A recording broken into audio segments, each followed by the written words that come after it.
I'm Steph from My Driver Classic, and today I have come on one epic adventure from Huddersfield down to Brentford near London to test this Jaguar XJS, which is one of the best examples of the car I've ever been offered. It's a prize winner, it's had a really great resto on it, and best of all, it's for sale. It ends today, the auction ends today, all the details are in the description box below, and for me, it's a really great car. It's a really interesting car in Jaguar's history, and I had to come and show you it.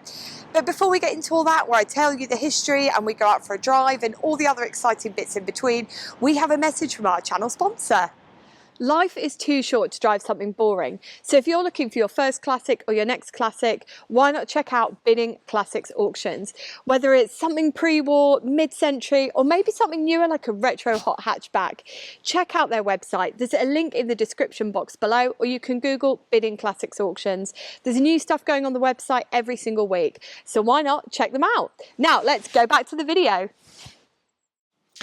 The E-Type was always going to be a hard act to follow, and when the Jaguar XJS came to market in 1975 as Jaguar's priciest ever production car, people had high hopes, and for some the XJS just didn't hit it. But it'd be really lazy if I just sat here and said, well, some people didn't like it and that's that, because the XJS was so much more than just another car off the Jaguar production line. And in total there were just over 115,000 of the XJS's made in total. And if you like a spot of trivia, I'll let you know that 1989 was the best year for sales. They sold just over 10k in that year, which was probably partially influenced by the royal appeal. Princess Diana was often spotted out in her 1987 model, which she later sold in 1991. It's also the longest lived Jaguar with the longest time spent in production, well, at the time of making this video. Now let's head all the way back to the 1970s, and in fact a little bit earlier than that, into the 1960s. The XJS's early design was the work of a man called Malcolm Sayer, who for me is such an important part of Jaguar's history, and I'm going to tell you why I think that. Because companies like Tatra had been doing aerodynamics since the 1930s, and Sayer, who was involved with the E-Type as well as the XJS, was the man who really flew the flag for aerodynamics and raised the importance of it within the business. Sayer introduced things like the slide rule, the 7-figure log tables, and that was all to work out the formulae for drawing curves. Prior to this, Jaguar had just used clay modelling to determine shape and style. Aerodynamics took it to the next level. Now, the XJS went through many tweaks after launch in 1975, and in today's video we're mainly concentrating on talking through the XJS post-1991 facelift, because I think there's a view to do something else discussing pre-facelift in a totally different video once I've found a great example of a pre-facelift car. The 1991 facelift actually came about not because they wanted to keep the model going well into the 90s, but because the replacement, the XJ41, simply wasn't ready. The facelift was also the first car to be launched under Ford's ownership of Jaguar, so really there were a lot of eyes on this final car to see how it would be perceived and how it would perform. Now, the new and improved XJS was competing in a new market to the 1975 launch model. It was competing hard with international competitors like the 8 Series E31, the SL R129. And if you've ever seen a pre-facelift example, you'll note that there are many cosmetic exterior changes in addition to things like the changes inside the cabin, things like the seats, the wooden trim, the dials. However, the real changes weren't immediately detected by the naked eye. There are 490 panels that make up the XJS, and 180 of those were either new or modified. And in fact, Jaguar said that customers didn't like surprises. They didn't want to be wowed by something really over the top and avant-garde. They wanted to stick with what they knew, and they recognised that the XJS and Jaguar were really models that people didn't want massive changes on. For example, things like the Land Rover, another one where they don't make massive changes. They knew what their customer wanted. They took the 4-litre AJ6 engine, which is what had been in the XJ40. And as a side note, this is what we've got in this one today. And if you're ever looking under the bonnet of a post-1994 car and you see an engine and it's different to this one, and it's silver with the Jaguar lettering running down the centre and 4-litre printed on, that's the AJ16 engine. So just a reminder, the one we've got today is the 4-litre AJ6. In the book Jaguar All the Cars, which I've used a lot for research in this video, the AJ6 engine is quoted as being capable of 0 to 60 in 7.4 seconds. But I believe that's when it's paired with a manual gearbox. Today we've got the automatic. All in all, the facelift costs £50 million, and of the 115k cars sold, nearly 22k of these were the new facelift variant XJS. Production ran until 1996 and the car was then retired off to be replaced by the XK8. When I came to see this XJS today, I had very high expectations because when it came to market in 1975, it was the most expensive production car ever built by Jaguar, well, to that time. And so I thought today, when I came to see this, I thought this is going to be a car that needs to wow me. I had very high hopes for it. And you know what? It's done it very well, and that's before I've even driven it. So first of all, let's talk about the finish on this, because even today, so we're filming today in 2023, this car is from 1994 and it has nearly 100,000 miles on the clock. So it's not a car that's been kept in a museum and it's super low mileage. It's a car which has been used. And even though it's benefited from what I would say would be a decent but not over the top restoration in the 2010s, it's held up remarkably well. These seats, for example, they look used, but they don't look weathered. They're not falling apart. The interior isn't cracking and falling apart. And in fact, for me, this holds its own against cars that, well, I've seen cars that are 10 years old that look more haggard and more used up than this. This is a very well built car. Another thing that I really like about this, and that you may not have noticed unless you've ever been in an XJS, is it has gratuitous lighting, which would be so welcome on a dark evening, one of those dark mornings where you've got to haul yourself out and get into work and you're searching for something in the car. I'll show you some of the places that they've put lights that I think are really good. So up here on the sun visor, you've got this little light. You've got that on the passenger side there as well. You've got lighting down here just below the air vent, which for me is quite a nice little addition because you're able to see if you drop your keys or you're looking for something. You've got that down there. You've got lighting in the door as well. And then something that I really like is this. Watch this. So as you fold down the sun visor, you've got this cover on it, but when you lift the cover, you've got a mirror and you've got immediate lighting there as well. It's just all these nice finishes along with things like the wood trim that make this go from a luxury car on paper to a luxury car where the luxuries really do add value to the driving and ownership experience. Now, something that Jags do really well is they have this almost, I like to call it like a control panel through the middle up here. So let me show you it in a little bit more detail. So we start off with the electric windows, and I believe they had electric windows from the 1975 launch, up into this 4-speed auto box. Now when you were choosing these, you could have gone for 4-speed auto, 5-speed manual. You've got the cigar lighter, you've got the ashtrays there. You come up into this replacement speaker and heater system, and then you've got your fog lights, you've got your Jag clock, you've got more lighting switches there, and then coming up into the heater vents there. So it's all very well laid out. It doesn't feel too cluttered. Another area for me that they've really got it right on this car, and not every manufacturer gets right, is the layout in front of you as a driver. I absolutely hate digital displays, and something I hate more than digital displays is a mix of digital and analog. Now in this, it's still all analog.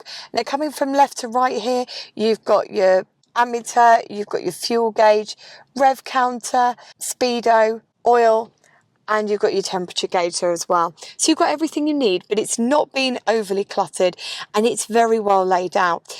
And for me, it hits, aesthetically, it hits the points very well. Now, coming in front of us, because this is a 1994 car, and something they did really well actually throughout the lifespan of the XJS, and a lot of people look back on the E-Type, and I think the E-Type was on the market, was it either 13 or 16 years? Is they didn't really massively update it. But when you look at the lifespan of the XJS, they make tweaks and changes and upgrades all the way through right until 1996.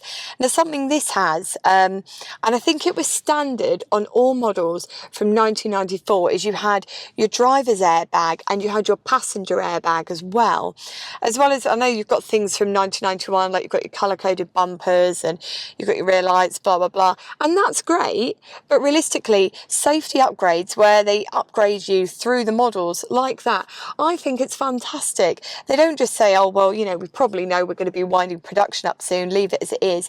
They continually invest. And for me, that's the sign of a quality manufacturer. So you've got your airbag here, airbag on passenger, and your display in front of you is you've got two arms here. So on your left-hand side there, you've got your indicators and you've got your lights. And then on the right hand side, you have got your wipers and you've got your wiper speed there as well. So that's pretty much everything in a nutshell. You've also got your horn. Now, one more thing that I really like on this car, and I bet it is prone to breaking. I've not checked this, but I have checked both seats and they are working perfectly, by the way, is these electric seat adjusters. So you can adjust it exactly how you want. You're not on clips, so you can only adjust it so far. So I've been able to find the seating position that's absolutely perfect for me, and I love that. Now, another thing I also love, and I've discovered a real love for it actually through owning my Triumph, is an armrest. And you've got this in centre here, you've got your central armrest which opens up into a glove box there, and again it's trimmed in that grey. All very pleasing. It's still in fantastic nick, and I've got really high hopes for this drive today. I think it's going to be a nice drive. The condition on the car is absolutely superb. There's nothing that I've noted and thought, oh, that needs fixing, or you'd need to pay attention to that if you were taking it on for yourself.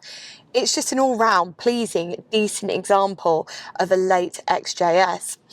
Now, there's one other thing that I wanted to talk to you about before I start the car, and that is the buttresses towards the back, because of course they added those on to give it that almost mid-engine feel.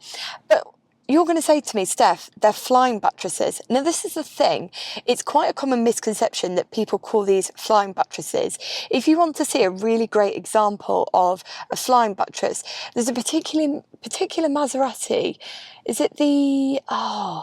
I can't remember the name of it. It's on the tip of my tongue. It's not, it begins with an M. It's a Maserati M something. But anyway, I've got a picture overlaid for you there showing you what flying buttresses look like. The reason these are called buttresses is because they are solid and there's no space underneath. So that's a common misconception and one that you can pull out for your next pub quiz. So let's get it started up so you can have a listen. Remember, we've got that... Wait for that to clear. There we go. Right, so we're going to get it started up. Remember, we've got that 4 litre under the bonnet. I think the top speed on it is 137 miles per hour. So have a listen inside, and as always, we'll pop outside and you can have a listen from the back too.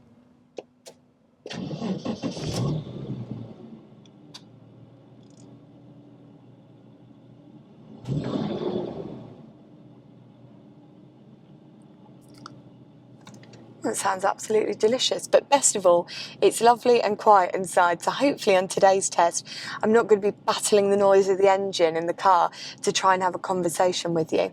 Right, let's pop out and have a listen from the back too.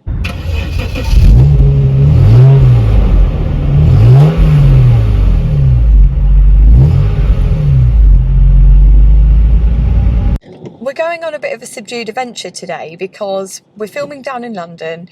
Well, London-ish, it's outer London, greater London, and so the traffic is exactly as you would expect, and it's quite busy and there's loads of traffic lights and speed bumps.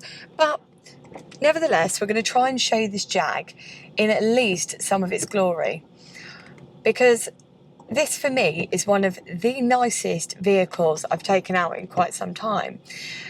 And I know you're going to say to me, well, why is it nice? Well, the first thing that grabs me is when you get into a seat, the thing that can make or break the entire experience are your seats. Just pull away there.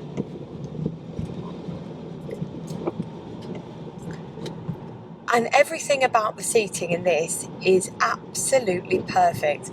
The comfort and the way the seat's been upholstered, if you imagine the comfiest bed you've ever laid in, the comfiest sofa you've ever had the pleasure of sitting on, that is what this Jaguar XJS is. Because you can adjust that seat, I've got the seat set to what I would consider the perfect specification to me. So essentially, the back is bolt upright, I'm pretty close to the wheel, and everything feels so right. From how far I am away from the steering wheel and how it feels in my hands, to being able to rest my arm on this armrest when we're sitting in traffic, to the ease of driving with that auto box that's incredibly easy to change through from park through to drive. And even, so you can see the window is slightly misted up. The weather is atrocious today. Let me show you how quickly this demists. Can't seem to get this quite right. Watch how quickly it demists. It clears in seconds. It's absolutely fantastic. Everything about this car for me ticks the right box. It has been designed so well. Now, it's a lot bigger than what I'm used to because, of course, all I've been really driving around in whilst the roads are salted up to high heaven is the Proton. This is a lot bigger. And coming inside, we've got those mirrors. Because of that seating position, you're able to adjust it. You get perfect visibility and you can see everything you need to see. These pillars are wide, but they're not too wide that you end up with these enormous blind spots that you get in modern cars. The rear view mirror is perfectly sized so I can see out the back window with ease. Everything has been put together in this car with driver comfort and driver enjoyment in mind. And for me, that's worth just as much as a big engine or the other bits, or a car being the right colour. It's about what happens when you sit in that driving seat and you start the drive.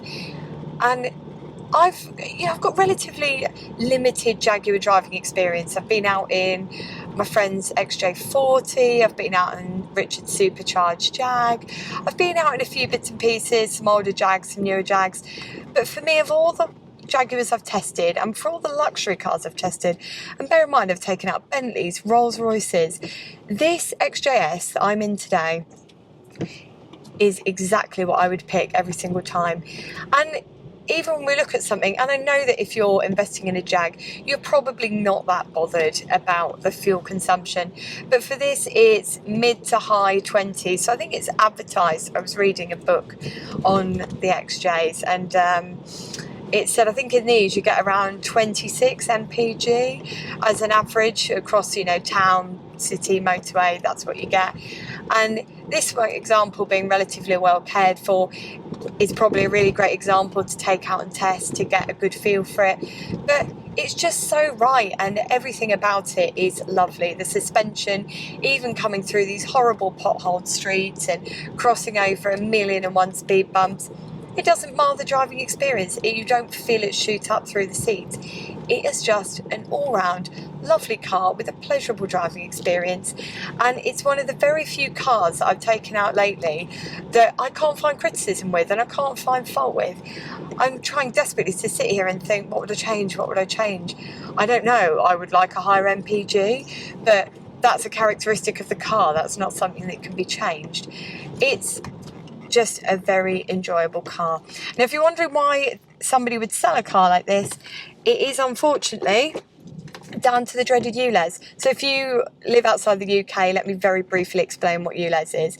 It's the ultra low emission zone, which is in London, and it's expanding as we come through this year. And unfortunately, this car, even though it's already made and it's a perfectly great car and it's not kicking out loads of emissions, it unfortunately doesn't fit into this very tight band of vehicles that fit in the emission zone. So unfortunately, current owner is having to get rid. And I've got a lot of opinions on London emission zone, and none of them are really that positive. I think that I think it's yet another punishment on people that are low income. I think that it's not entirely well thought out. But anyway, that's not what this video is about. I might do a video on the ULEZ zone and my thoughts. All I can say is that this car is yet another victim of the ULEZ zone and the rules that apply to it and the jurisdiction. It's a real shame, and I really feel for the owner having to sell it, and it feels, you know, it feels like quite a sad end for the relationship between the owner and the car. And if you're watching this video, remember, it is up for sale if you're watching it on the day of launch. And in my opinion, as someone who's come down and driven it, I've had a good look around it. It ticks every box. It's a great example. It's a good driver. And if you live outside of the dreaded ULEZ zone, it is a cracking car to take on. So that's it from me today. I'm going to have to work out how to turn around, get home. But until next time, we're out in something very different, actually. It's not even a car. Take care and drive safely.